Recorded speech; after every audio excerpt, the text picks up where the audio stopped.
Presented by Simple Films, Rajgir.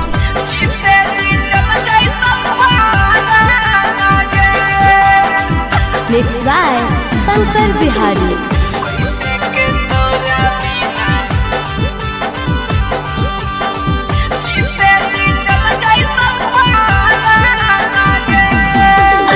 होते भीनु सारावा 4 बजे भोरावा हो जाइनी जानुआ बीराना गे।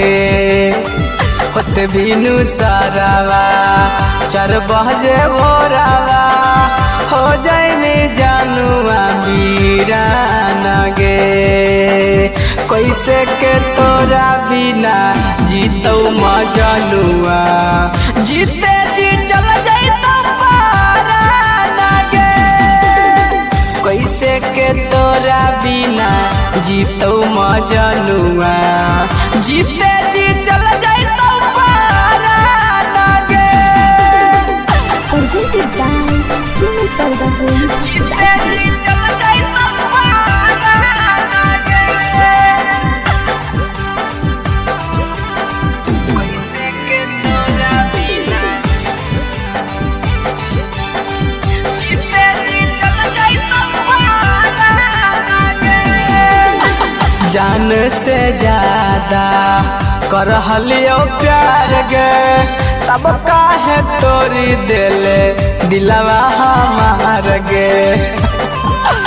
ए जान से ज्यादा करहलियो प्यार गे।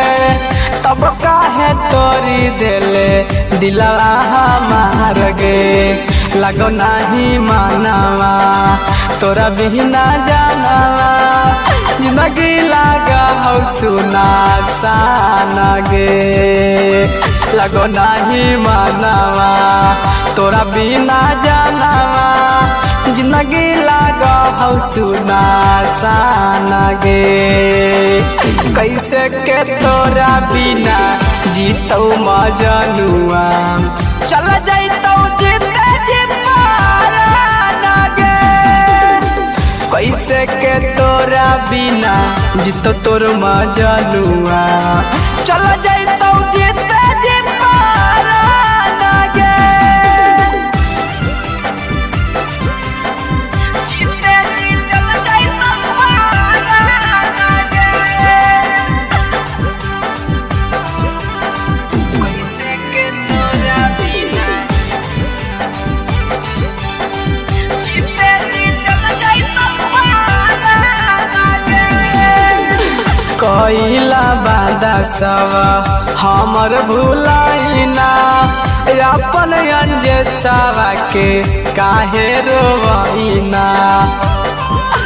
ए जान कइला बादा सब हमर भुलाइना अपन उपेंद्रा के काहे भुलाइना। राजा शंकरवा के बस जई में गारवा हमर जिंदगी उजार गे। राजा शंकरवा के बस जई में गारवा हमर जिंदगी उजार गे। कैसे के तोरा बिना जीतौ मजनुआ चल जाइतौ जीते